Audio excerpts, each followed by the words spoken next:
আসসালামু আলাইকুম প্রিয় শিক্ষার্থী ভাই ও বোনেরা। আজ আমরা বিবিএ সেকেন্ড ইয়ারের বিজনেস ম্যাথের তৃতীয় অধ্যায় অর্থাৎ থিওরি অফ সেটস এই অধ্যায়টির একটা গুরুত্বপূর্ণ বোর্ড কোয়েশ্চেন নিয়ে আলোচনা করব। চলো তাহলে স্টার্ট করি। এখানে দেখো একটা উদ্দীপক দেওয়া আছে, out of 500 student of accounting department, অর্থাৎ অ্যাকাউন্টিং ডিপার্টমেন্টের 500 জন স্টুডেন্টের মধ্যে 200 student are supporters of A club, মানে অ্যাকাউন্টিং ডিপার্টমেন্টের 500 জন স্টুডেন্টের মধ্যে কি 200 জন স্টুডেন্ট এ ক্লাবকে সাপোর্ট করে, তারা কি এ ক্লাবের supporter. And 250 students are supporters of B club, মানে কি 250 জন অর্থাৎ 250 জন স্টুডেন্ট বি ক্লাবকে সাপোর্ট করে। ওকে, এই 500-র মধ্যে 200 জন সাপোর্ট করে এ ক্লাবকে এবং এই 500-র মধ্য থেকে 250 জন সাপোর্ট করে বি ক্লাবকে। And 75 students are supporters of both club, মানে কি 75 জন স্টুডেন্ট এই দুইটা ক্লাবকে সাপোর্ট করে। তোমাদের উদ্দীপকগুলো এরকমই আসবে। আর এখানকার যে ইংরেজি ভাষাগুলো দেখতেছো সেটা খুবই সহজভাবে লিখে দিবে তোমাদেরকে, যাতে খুব সহজেই তোমরা বুঝতে পারো। দেখো এখানে কিন্তু ইংরেজিগুলো বুঝতে আমাদের কিন্তু খুব একটা অসুবিধা হচ্ছে না। দেখো এখানে তোমাকে কি প্রশ্ন করেছে, উদ্দীপকটা তো অবশ্যই বুঝতে পেরেছো। তোমাদের উদ্দীপকটা এইভাবেই আসবে, একটু ঘুরিয়ে পেঁচিয়ে দিবে। ধরো এখানে স্টুডেন্টের জায়গায় বলতে পারে পিপল, ঠিক আছে, বলতে পারে যে একটা শহরের 1000 মানুষ রয়েছে, তাদের মধ্যে এই তোমার 500 জন মানুষের চা খেতে পছন্দ করে, 200 জন মানুষের কফি খেতে পছন্দ করে, আবার 70 জন মানুষের দুইটাই পছন্দ করে। তো একই রকম উদ্দীপক আসবে, একটু নাম ক্যাটাগরি চেঞ্জ করে। ওকে, দেখো এখানে রিকোয়ারমেন্টটা কি, এই যে তাদের রিকোয়ারমেন্ট কি, মানে আমাদেরকে প্রশ্নটা কি করেছে, প্রশ্নটা করেছে how many supporters only a club, মানে কি, মানে শুধুমাত্র এ ক্লাব সাপোর্টার এখানে কতজন, মানে কতজন লোক শুধুমাত্র এ ক্লাবকে সাপোর্ট করে। এবং how many supporters don't support both club, মানে কারা কোনো ক্লাবই সাপোর্ট করে না, এখানকার কারা কোনো ক্লাবই সাপোর্ট করে না। ঠিক আছে, তো তোমাকে বের করতে হবে যারা শুধুমাত্র এক ক্লাব সাপোর্ট করে আর যারা কোনো ক্লাবই সাপোর্ট করে না। ওকে, তো সেটা বের করি আমরা। দেখো প্রথম প্রশ্নের আনসার আমরা চলে যাই। খুব বিস্তারিত তোমাদেরকে বোঝাবো, একটু বেশি কথা বলবো, কারণ আমি মনে করি এই ক্লাসটা দুর্বল স্টুডেন্টরাও দেখবে, ভালো স্টুডেন্টরাও দেখবে। তো দুর্বল স্টুডেন্টদেরকে আমি উদ্দেশ্য করেই কিন্তু ভিডিও বানাই।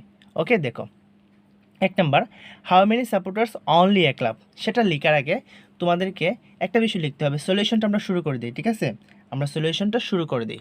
সলিউশনটা এইভাবে শুরু করবা, প্রথমে লিখবা, এগুলো খুব সহজ জানো, the set of all student, মানে এখানে দেখো একটা বিষয়, এখানে কিন্তু টোটাল স্টুডেন্ট হচ্ছে 500 জন। তোমাকে এই ধরনের উদ্দীপক দিলে তোমাকে একটা মোট হিসাব দিবে।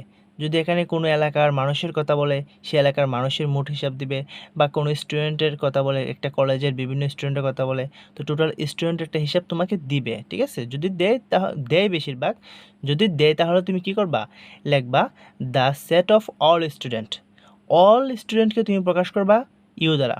যদি মানুষ হতো যে people, the set of all people, যদি কর্মচারী হতো employee, the set of all employee, যা কিছু হোক the set of all employee. Okay, তো সেটাকে প্রকাশ করবা ইউ দ্বারা। এরপরে দেখো প্রত্যেকটা ক্যাটাগরিকে আলাদা আলাদা লেটার দ্বারা প্রকাশ করবা। আমাদের এখানে ফার্স্ট হচ্ছে 200 জন স্টুডেন্ট আলাদা ক্যাটাগরি, তারা এক ক্লাবকে সাপোর্ট করে। তো যারা এক ক্লাবকে সাপোর্ট করে তাদেরকে আমরা একটা আলাদা লেটার দ্বারা কী করব, চিহ্নিত করব। এখানে কি লিখবো, সহজ ইংরেজি, the set of the supporters, sorry, the set of the students who are the supporters of A club, মানে the set of the student, ওইসব স্টুডেন্টের সেট যারা সাপোর্ট করে এক ক্লাবকে। তো এক ক্লাবকে যারা সাপোর্ট করে তাদেরকে আমরা প্রকাশ করলাম এম দিয়ে। তারপর লিখলাম the set of the students who are the supporters of B club, যারা বি ক্লাব সাপোর্ট করে তাদের নাম দিলাম কি এন। ওকে, তারপরে দেখো বি ক্লাব সাপোর্ট করে কতজন, 250 জন। এরপরে দেখো আরেকটা ক্যাটাগরি রয়েছে, 75 students are supporters of both club, মানে 75 জন স্টুডেন্ট দুইটা ক্লাবকে সাপোর্ট করে, তাদেরকে আমরা কী দ্বারা প্রকাশ করতে পারি, the set of the students who are the supporters of both club, যারা দুইটা ক্লাবকে সাপোর্ট করে তাদেরকে আমরা এম ইন্টারসেকশন এন দ্বারা প্রকাশ করতে পারি। এটা মানে কি জানো, এটা মানে হচ্ছে কি, মানে এইটা এম এর মধ্যেও আছে এন এর মধ্যেও আছে। এই যে লোকগুলা, এই যে 75 জন লোক, তারা কিন্তু এক ক্লাবকেও সাপোর্ট করে আবার তারা কিন্তু বি ক্লাবকেও সাপোর্ট করে। এজন্য যখন উভয় কোনো কিছু আসবে, যে উভয়ই তারা চা খেতে পছন্দ করে, উভয়ই দুইটা বিষয় ফিল করেছে, অথবা এরকম তোমাকে বলবে, এখানে যেভাবে বলছে উভয়ই দুইটা ক্লাবে মানে সাপোর্ট করে, তো এই উভয় কথাগুলো বলে তাদের কীভাবে প্রকাশ করবা? ইন্টারসেকশন দিয়ে, এই যে চিহ্নটা এটা দ্বারা প্রকাশ করবা। ওকে, এটা খুব সহজ, এটা লেখাটা খুব কঠিন না, দুই একটা ম্যাথ সলভ করবা, দেখবা এটা তোমার কাছে সহজ হয়ে গেছে। ওকে, দেন আসো কি লিখবা, খুব সহজে লিখবা যে গিভেন দ্যাট, এই যে সবুজ কালি দিয়ে লিখি গিভেন দ্যাট লিখে মানে দেওয়া আছে, এটা লিখবা। এটা লিখে তুমি খুব সহজ করে লিখবা, একটা এন দিবা, এই যে এন দিলা না, এন দিয়ে একটা ব্র্যাকেট দিয়ে ইউ লিখবা। ইউর মানটা কত? এই যে ইউ, ইউর মান কত? 500 না? ইউ মানে কি আমরা কি ধরছি? The set of all student হচ্ছে কি 500 জন, এজন্য আমরা কি করব 500 এখানে লিখব, ঠিক আছে। এরপর একটা কমা দিবা, আবার এন দিবা, তারপরে এম এর মানটা লিখব, ব্র্যাকেট দিয়ে এম দিব। এনটা কেন দিয়ে জানো? এনটা কেন দিয়ে তোমার জানার দরকার নাই, মাত্র 2 মাস পরে পরীক্ষা, এখন শুধু দেখে যাও, ঠিক আছে, এটার ব্যাখ্যা বিশ্লেষণ তোমার প্রয়োজন নাই। এই যে সমান সমান দিবা, দিয়ে এখানে এম এর মানটা কত? 200। এই যে এটা মনে হয় দেখা যায় না, এই যে এম মানে তো 1 লাখ, আর 1 লাখ কতজন? 200 জন, এজন্য আমি লিখলাম 200। তারপরে কি করবা? সব দেখে দেখে কাজ করতেছি, বুঝছো। তারপরে আমরা কি করব? একটা এন দিব, দিয়ে ব্র্যাকেটে একটা এন দিব, অর্থাৎ এই যে এনটা এটা আমরা সবসময় দিব, এই যে সবসময় দিব। এই যে এখন আমরা এন এর মানটা কত? এ এন এর মান মানে কি বি ক্লাব, তো বি ক্লাবে কতজন? 250 জন, আমি লিখব 250 জন। এরপর আমার কি বাকি রয়েছে? এইটার মান, আমি একটা এন দিব, দিয়ে ব্র্যাকেটে এম ইন্টারসেকশন এন দিব। তো এটার মান কি? এটা হচ্ছে যারা দুইটা ক্লাব সাপোর্ট করে কি 75 জন, আমি এখানে 75 জন লিখলাম। ওকে, তো এতক্ষণ যা করছিস সেটা সবাই পারবে, এটা খুবই সহজ না? দেখো তো, দেখে দেখে লিখে ফেললাম, এই কথাগুলো তো আরও সহজ। The student of who set, এগুলো খুবই সহজ। এবার আসো তোমাকে এখানে কিছু কথা বলি, এগুলো আমি নিজের থেকে ফলো করতাম, আমি নিজে যখন অঙ্কগুলো করতাম আমি এইভাবে মনে রাখতাম যে how many supporters only a club, যারা শুধুমাত্র এক ক্লাব সাপোর্ট করে। তোমাকে যদি এরকম বলে যে শুধুমাত্র এক ক্লাব সাপোর্ট করে, বা উদ্দীপকটা যদি এমন হতো যে কিছু মানুষ চা খেতে পছন্দ করে, কিছু মানুষ কফি খেতে পছন্দ করে, কিছু মানুষ দুইটাই খেতে পছন্দ করে, এই চা কফি নিয়ে যদি আসতো, তখন যদি তোমাকে বলতো যে শুধুমাত্র যারা চা খেতে পছন্দ করে অথবা শুধুমাত্র যারা কফি খেতে পছন্দ করে তাদের সংখ্যাটা নির্ণয় করো। আবার যদি উদ্দীপকটা হতো কোনো একটা স্কুলের শিক্ষার্থীদের রেজাল্ট নিয়ে, যে কোনো একটা স্কুলের 1000 জন শিক্ষার্থীর মধ্যে 500 জন বাংলায় ফেল করেছে, 200 জন গণিতে ফেল করেছে, 50 জন ইংরেজিতে ফেল করেছে, আবার 20 জন সবগুলোতেই ফেল করেছে। তো এই ধরনের সাবজেক্ট নিয়ে যদি প্রশ্নটা আসতো, তোমাকে প্রশ্ন করতো হাউ মেনি স্টুডেন্ট ফেল ইংরেজিতে বা বাংলাতে, এরকম একটা প্রশ্ন আসতো, তখন কিন্তু এই যে শুধুমাত্র একটা টপিক, যে শুধুমাত্র বাংলাতে কারা ফেল করেছে, শুধুমাত্র ইংরেজিতে কারা ফেল করেছে, এই যে শুধুমাত্র একটা, এরকম প্রশ্ন করলে সবগুলো প্রশ্নের আনসার হচ্ছে একটা সূত্র দিয়ে। সেটা কি? তুমি এই দুইটা লিখে ফেলবা, এই যে এটা লিখে ফেলবা, লিখে ফেলার পরে তুমি সুন্দর একটা সূত্র লিখবা। প্রথমে এইটা লিখবা সবগুলো, তারপরে এইটা, তারপরে লিখবা কি, আমি এখানে দেখাই, তারপরে লিখবা উই নো, আমরা জানি, আমরা কি জানি? উই নো, আমরা জানি যে শুধুমাত্র একটা বিষয় যখন প্রশ্ন করবে তখন আমরা কি করব, এই যে এখানে কি আছে, টপিক কয়টা, ক্লাব হচ্ছে একটা আর দুইটা, এম আর এন তো আমার এখানে মূল বিষয়, আমি এম দিব, এম দিয়ে ইন্টারসেকশন দিব, এই যে এন দিব, এটাই হচ্ছে আমার মূল সূত্র। কেন মূল সূত্র? এখানে আমার মূল টপিকে হচ্ছে কি দুইটা ক্লাব, তাই না? এখন তোমাকে যদি পরীক্ষায় ধরো দুইটা সাবজেক্ট নিয়ে এরকম প্রশ্ন করে, যে কেউ বাংলা সাবজেক্ট পছন্দ করে, কেউ ইংরেজি সাবজেক্ট পছন্দ করে, এখন বাংলা সাবজেক্টকে তুমি যে লেটার দ্বারা প্রকাশ করবে এখানে সেটাই লিখবা, ইংরেজি সাবজেক্টকে তুমি যে লেটার দ্বারা প্রকাশ করবে এখানে সেটাই লিখবা, ওই দুইটাই লিখবা। তো দেখো প্রথমে আমরা কি করব, প্রশ্ন তো আমাদেরকে করতেছে কি এই দুইটা নিয়ে, এম আর এন নিয়ে আমাদের প্রশ্ন, তাই না? তো আমাদের প্রশ্ন করছে যারা শুধুমাত্র এ ক্লাবকে সাপোর্ট করে, এজন্য আমরা এই সূত্রটা লিখব, লিখে আমরা এখানে একটা প্রাইম দিব, এই যে প্রাইম চিহ্ন। এটা কেন দেই সহজে বলি, তুমি মনে রাখার জন্য মনে রাখবা।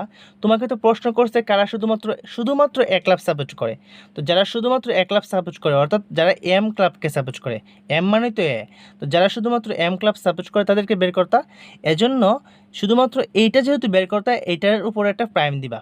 তোমার মনে থাকবে যে আমি যেটা বের করব সেটার উপরে কিছু দিব না, যেটাকে বাদ দিব সেটার উপর একটা প্রাইম দিব।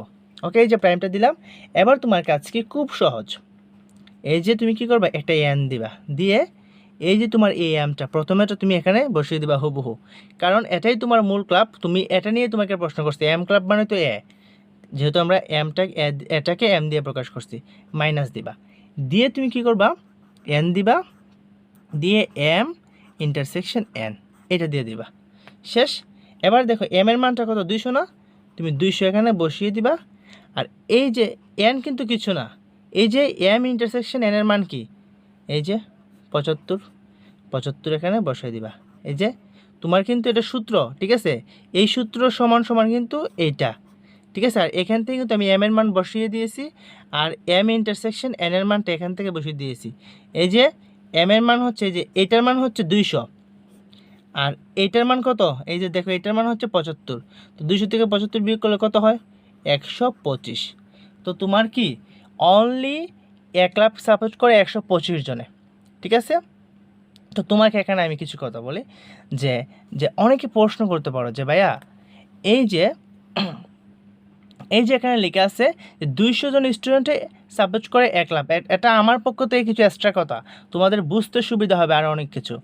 200 জন স্টুডেন্ট কী করে 1 লাখ সাপোর্ট করে, কিন্তু এখানে আনসার হলো 125 জন, সেটা কীভাবে আমরা বুঝতে পারতেছি না। এবার দেখো এই সূত্রের মধ্যে অনেক কিছু লুকিয়ে আছে। প্রথমে তোমাকে আমি একটা এক্সাম্পল দিই। ধরো এই যে এ ক্লাবটাকে তুমি আর্জেন্টিনা মনে করো, আর বি ক্লাবটাকে তুমি ব্রাজিল মনে করো, ওকে। তো তোমার এলাকার 200 জন আর্জেন্টিনা সাপোর্ট করে, 250 জন ব্রাজিল সাপোর্ট করে, আর এই যে 75 জন রয়েছে না, তারা সবাই আর্জেন্টিনাও সাপোর্ট করে, ব্রাজিলও সাপোর্ট করে।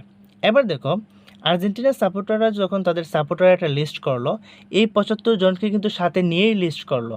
তাদের 200 জনের মধ্যে 75 জন রয়েছে। ব্রাজিলরা যখন তাদের সাপোর্টার একটা লিস্ট করলো, বিরিয়ানি খাবে তো এই জন্য সাপোর্টারের লিস্ট করলো, তখন তারা এই 75 জনকে নিয়েই লিস্ট করেছে, ওকে।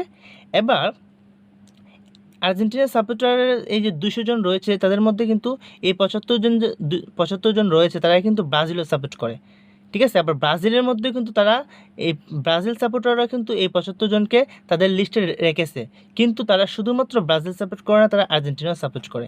এবার তুমি একটা বিষয় লক্ষ্য করো, এই যে এখন আর্জেন্টিনার যে সাপোর্টার রয়েছে তাদের সভাপতি চিন্তা করলো, আমাদের পিওর সাপোর্টার যারা শুধুমাত্র আর্জেন্টিনা সাপোর্ট করবে, আর কোনো দল সাপোর্ট করবে না, তাদের একটা লিস্ট বানাও।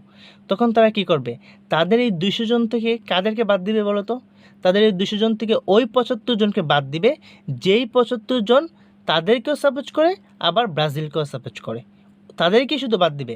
যারা শুধুমাত্র তাদের আর্জেন্টিনা তাদের একটা দল সাপোর্ট করে, তাদেরকে বাদ দিবে না, তাদেরকে বাদ দিবে যারা তাদের সাথেও আছে আবার ব্রাজিলের সাথেও আছে, এইটাই তো। এবার আসো, এই যে আমাকে প্রশ্ন করছে যে শুধুমাত্র এম ক্লাব মানে এ ক্লাবটা কারা সাপোর্ট করে, তো আমার কাজটা কি, তুমি আমাকে বলছিলে কি এই 200 থেকে তাদেরকে বাদ দেওয়া হবে যারা দুইটাকে সাপোর্ট করে, তাই না? তাহলে তো পিওরটা পাওয়া যাবে। আমাকে তো প্রশ্নই করছে পিওর, যারা শুধুমাত্র 1 ক্লাব সাপোর্ট করে, এই যে তোমার 2 ক্লাব 3 ক্লাব তাদেরকে মানে নির্ধারিত করে না, তাদেরকে ইঙ্গিত করে না, যারা শুধুমাত্র 1 ক্লাব সাপোর্ট করে। এবার দেখো 200 স্টুডেন্ট আর সাপোর্টার্স অফ কি 1 ক্লাব, 200 জন যদিও 1 ক্লাব সাপোর্ট করে, আর্জেন্টিনা সাপোর্ট করে, এদের মধ্যে ওই 75 জন আছে যারা দুইটা সাপোর্ট করে। এবার দেখো এখন যখন আর্জেন্টিনা সাপোর্টারের সভাপতি চিন্তা করলো যে আমাদের পিওর সাপোর্টাররা বের করব, তো পিওর সাপোর্টার বের করতে এই 200 জন থেকে তাদেরকেই বিয়োগ করবে যারা দুইটা ক্লাব সাপোর্ট করে, তাই না? তো এবার আসো, এখানে সূত্রটা কিন্তু সেম করেছে, এই যে এটা হচ্ছে সূত্র, তো এটা সূত্র হচ্ছে এইটা। তো প্রথমে লিখছে কি এন এম মানে কি 200 জন, ওই টোটাল 200 জন লিখছে, তাই না? এই যে টোটাল আর মানে আর্জেন্টিনা সাপোর্টারের লিস্ট লিখছে, লিখে এখানে কি লিখছে দেখো, এখানে মর্মতটা তুমি বুঝতে পারবা, এম ইন্টারসেকশন এন, এটা দ্বারা বোঝায় এই এম এর মধ্যেও যারা আছে এন এর মধ্যেও তারা আছে।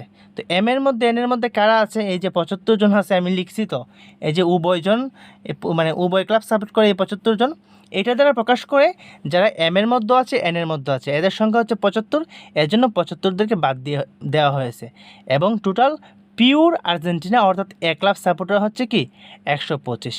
আশা করি তোমরা বিষয়টা বুঝতে পেরেছো।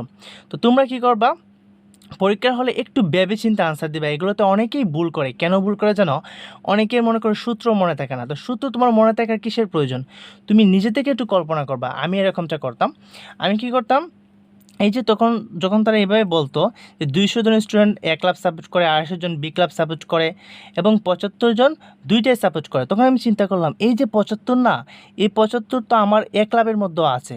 তো আমাকে যখন তারা প্রশ্ন করলো যে শুধু এক ক্লাব কারা সাপোর্ট করে, আমি অঙ্ক করার আগে আনসারটা মনে মনে বের করে ফেলতাম, এই 200 জন থেকে এই 75 জনকে বাদ দিতে হবে। কারণ এই 200 জনের মধ্যে 75 জন রয়েছে, তারা কিন্তু শুধুমাত্র এটাকে সাপোর্ট করে না, তারা দুইটার মধ্যে আছে, অথচ এই ক্লাবের মধ্যে কিন্তু তাদের নাম রয়েছে। এজন্য আমাকে যদি বলে শুধুমাত্র এইটাই কারা সাপোর্ট করে, অন্য ক্লাব যারা সাপোর্ট করে না তাদেরকে আমরা বের করতে যদি আমাকে বলে, আমি কি করব, প্রথমে মনে মনে এইটা থেকে এইটা বাদ দিয়ে দিব। আশা করি তোমরা বুঝতে পেরেছো। এবার তোমাদেরকে একটা কথা বলি, তোমাদের এখানে কি প্রশ্ন করছে, how many supporter don't support both club, ঠিক আছে, কারা কোনো ক্লাবই সাপোর্ট করে না। তো আজকে ক্লাসটা অনেক লম্বা হয়ে যাচ্ছে, তো প্রায় তোমার 17-18 মিনিটের মতো হয়ে যাচ্ছে। তো তোমাদেরকে বলি, এই বিষয়টা তো তোমরা বুঝতে পেরেছো যে শুধুমাত্র একটা কীভাবে বের করে, আর এই যে আনসারটা না, এটা আমি তোমাদেরকে নেক্সট ভিডিওতে দিয়ে দিব। নেক্সট খুব শীঘ্রই, আগামীকাল বা তার পরের দিন এইটার আনসারটা তোমাদেরকে আমি দিয়ে দিব, ঠিক আছে। ভিডিওটা অনেক লম্বা হয়ে যাচ্ছে, আশা করি তোমরা এইটা বুঝতে পেরেছো। সো ভিডিওটি তোমাদের কাছে কেমন লেগেছে প্লিজ আমাকে জানাবা, হ্যাঁ। আর আমার বোঝানোর ধরনটা কেমন, মানে সেটার মধ্যে কোনো পরিবর্তন আনার দরকার কিনা, বা আমি বেশি কথা বলি কিনা, সেটা কিন্তু কমেন্টে জানাবা, কোনো সমস্যা নাই, ঠিক আছে, কোনো সমস্যা নেই, তোমরা আমাকে জানাতে পারো। আর thanks for watching this video. আর পরবর্তী ভিডিওগুলোর জন্য কিন্তু সাবস্ক্রাইব করে রাখবা, সেটা যেন বলতে না হয় তোমাকে। আর আরেকটা বিষয়, তোমাদের এই অধ্যায়টাকে আমরা 10টা ক্লাসের মধ্যে সম্পূর্ণ করব, অর্থাৎ 10টা ক্লাসের মধ্যে এই অধ্যায়ের সকল নিয়ম, সকল বুট কোয়েশন নিয়ে আসবো, ঠিক আছে। ইতিমধ্যে আমরা 3 থেকে 4টা ক্লাস করে ফেলেছি, বাকি 5 থেকে 6টা ক্লাসের মধ্যে এই অধ্যায়ের সব কিছু নিয়ে আসবো। দেখো তো, মাত্র 15 মিনিট বা 20 মিনিটের ক্লাস আমি করব। এইরকম 10টা ক্লাস দিয়ে যদি তুমি মনে করো একটা চ্যাপ্টার শেষ করতে পারো, অবশ্যই শেষ করতে পারবা। এমন কিছু নিয়ে আসবো যাতে করে 10টা ক্লাসের মধ্যেই চ্যাপ্টারটা শেষ হয়ে যায়, 100% শেষ হয়ে যায়। তো 15-20 মিনিটের 10টা ক্লাস না হয় 200 মিনিট হবে, 200 মিনিট না হয় 3.5 ঘন্টা হবে টানা দেখলে। তো একদিনে যদি তুমি 15টা ভিডিও দেখো, তাহলে অবশ্যই কী হবে, তোমার এই চ্যাপ্টারটা শেষ হয়ে যাবে। এখন 3-4টা ভিডিও আসছে, বাকিগুলো 2 দিন পর পর বা একদিন পর পর আপলোড হবে। তোমরা কমেন্ট করো, তোমরা যত বেশি কমেন্ট করবা তত বেশি দ্রুত ভিডিওগুলো আপলোড করবো। Okay, thanks for watching this video, ভালো থাকবে।